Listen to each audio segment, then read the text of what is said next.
Lalitha, doctor ಹೇಳ್ತಾ ಇರೋದು ಕೇಳ್ತಾ ಇದ್ರೆ ನನಗೆ ತುಂಬ ಭಯ ಆಗ್ತಿದೆ. ಇಷ್ಟು ದಿನ ಮಾತಾಡ್ಸೋಕೆ ಬರ್ದೇ ಇರೋ ಅಣ್ಣ ಇವಾಗ ಬಂದಿದ್ದಾನೆ ಅಂತ ಆಕೆ ನಮ್ಮನ್ನು ನೋಡಿ ಉದ್ವೇಗಕ್ಕೆ ಒಳಗಾಗಿ ಏನಾದರೂ ಹೆಚ್ಚು ಕಡಿಮೆ ಆಗಿಬಿಟ್ರೆ ಆಮೇಲೆ ನಾವು ಅವಳ ಕಳ್ಕೊಂಡ್ಬಿಡ್ತೀವಿ. ಇನ್ನೂ ಭಯ ನನ್ನನ್ನು ಕಾಡ್ತಾ ಇದೆ ಲಲಿತಾ. ನೀವು ಹೇಳ್ತಾ ಇರೋದು ಸರಿಯಾಗೇ ಇದ್ದೀರಿ. ಎಷ್ಟೋ ವರ್ಷಗಳಾದಮೇಲೆ ಪ್ರೀತಿಯಿಂದ ನೀವು ಮಾತಾಡ್ಸೋಕ್ಕೆ ಬಂದಿದ್ದೀರಾ ಅಂತ ಅವಳು ಗೊತ್ತಾದರೆ ಅವಳು ಖುಷಿ ಆಗುತ್ತೆ. ಅದರಿಂದ ಶಾಕು ಆಗ್ಬೋದು. ಆಮೇಲೆ ಅದರಿಂದ ಅವಳಿಗೆ ಆಘಾತ ಆದರೆ ಅವಳ ಜೀವಕ್ಕೆ ಅಪಾಯ ಆಗೋ ಚಾನ್ಸಸ್ ತುಂಬ ಇದೆ. ಅದಕ್ಕೆ ನಾವು ಅವಳ ಕಣ್ಣಿಗೆ ಬೀಳೋದು ಬೇಡ ರೀ.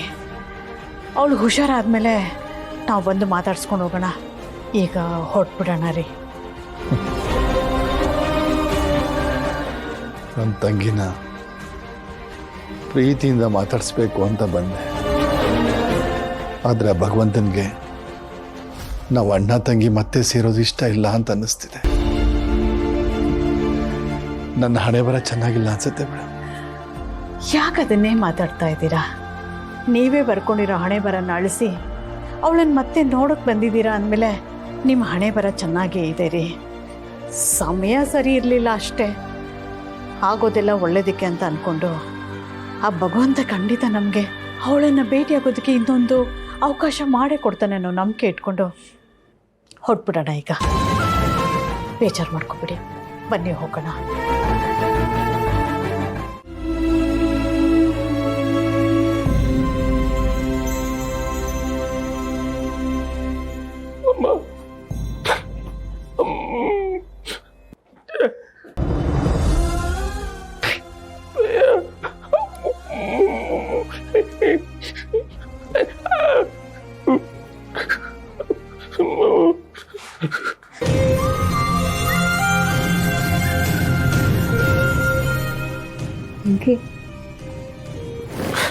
ನೋಡು, ಅಳ್ಬೇಡ.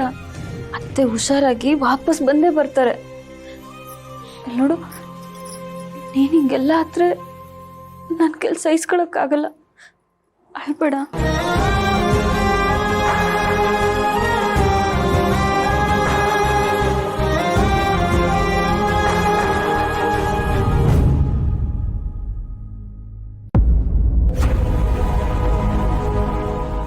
ಯಾಕ್ರಿ ನಿಂತ್ಬಿಟ್ರೆ?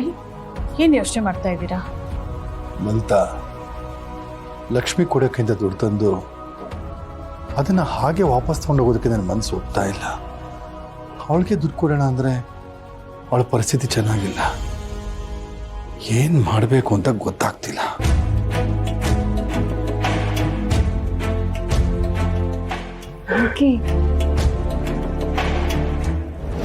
ಹಾಂ ಲಲಿತಾ, ಒಂದು ನಿಮಿಷ ಇಲ್ಲೇ ಇರು, ನಾನು ಬರ್ತೀನಿ.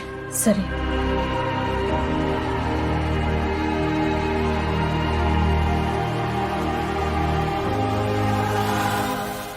ಲಲಿತಾ, ಒಂದು ನಿಮಿಷ ಇಲ್ಲೇ ಇರು, ಬರ್ತೀನಿ.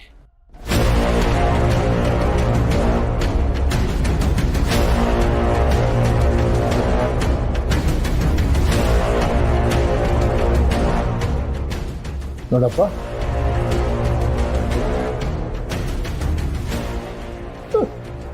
ಇದು ನಿಮ್ಮ ಅಮ್ಮ ಬ್ಯಾಗು. ಅವ್ರಿಗೆ ಕೊಟ್ಬಿಡಿ.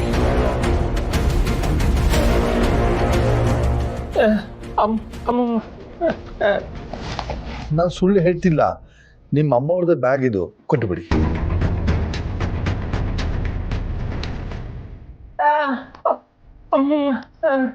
ಇಲ್ಲಪ್ಪ, ಕರ್ಕೊಂಡು ಹೋಗ್ಬೇಕಾದ್ರೆ ಜೊತೆಲಿತ್ತು, ಕೊಟ್ಟೆ ಅಂತ ಕೊಟ್ಬಿಡಿ. ಆಯ್ತಾ? ಹಾಂ, ಒಳ್ಳೇದಾಗಿ. ಬರ್ತೀನಿ.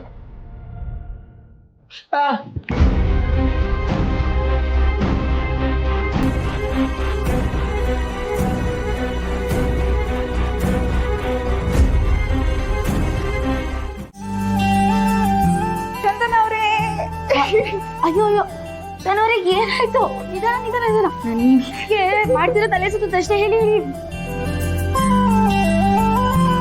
ಏನಿದು ತನ್ನವರೇ, ಇಷ್ಟೊಂದು ಖುಷಿಯಾಗಿದ್ದೀರಾ? ಖುಷಿನಲ್ಲಿ ಪ್ರಪಂಚನೇ ಮರ್ತು ಹೋದಾಗ ಕಾಣಿಸ್ತಿದೆ.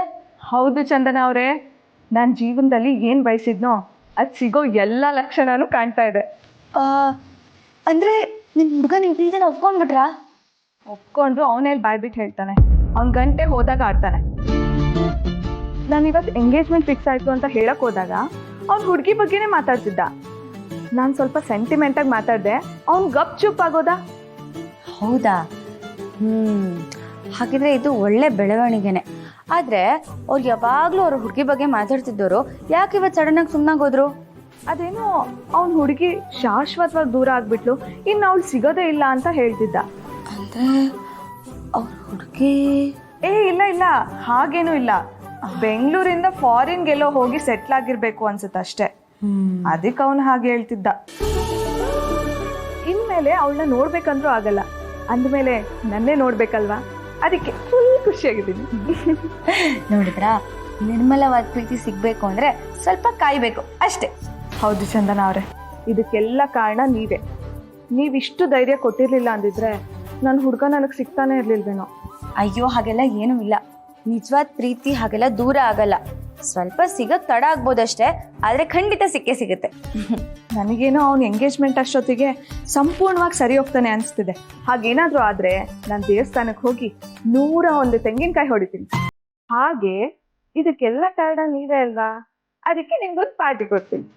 ಅಯ್ಯೋ, ಹಾಗೆಲ್ಲ ಏನು ಬೇಡ, ನೀವು ಖುಷಿಯಾಗಿರಿ ಅಷ್ಟೇ ಸಾಕು. ಹಾಗೆಲ್ಲ ಅಂದ್ರೆ ಹೇಗೆ? ನಾನು ಇವಾಗ ಪಾರ್ಟಿ ಕೊಡಿಸ್ಲೇಬೇಕು. ನೀವು ಪ್ಲೀಸ್ ನಿಮ್ಗೆ ಏನ್ ಇಷ್ಟ ಅಂತ ಹೇಳಿ. ಅಯ್ಯೋ, ನಿಜವಾಗ್ಲೂ ನನ್ಗೆ ಏನು ಬೇಡ ಅಂತದ್ ನನ್ಗೆ ಇಷ್ಟ ಇಲ್ಲ ಅಂತಾನೂ ಇಲ್ಲ. ನೀವು ಖುಷಿಯಾಗಿರಿ ಅಷ್ಟೇ ಸಾಕು. ನೀವ್ ನನಗೆ ಇಷ್ಟೆಲ್ಲ ಹೆಲ್ಪ್ ಮಾಡಿದೀರಾ, ನಾನು ಸಣ್ಣ ಪಾರ್ಟಿನ ಕೊಡಿಸ್ದೇ ಇದ್ರೆ ಹೇಗೆ? ನಾನು ಕೊಡಿಸ್ಲೇಬೇಕು. ನಿಮ್ಗೆ ಏನ್ ಇಷ್ಟನೋ ಅದನ್ನ ಹೇಳಿ. ಸರಿ, ಹಾಗಿದೆ. ನಂಗೆ ಈಗ ಸದ್ಯಕ್ಕೆ ಏನು ಬೇಡ. ನಂಗೆ ಯಾವಾಗ ಬೇಕು ಆ ಸಮಯದಲ್ಲಿ ಕೇಳ್ತೀನಿ. ಆದ್ರೆ ಈ ಮಾತನ್ನ ನೆನ್ಪಿಟ್ಕೊಳ್ಳಿ, ಅವಾಗಿಲ್ಲ ಅನ್ನೋ ಹಾಗಿಲ್ಲ.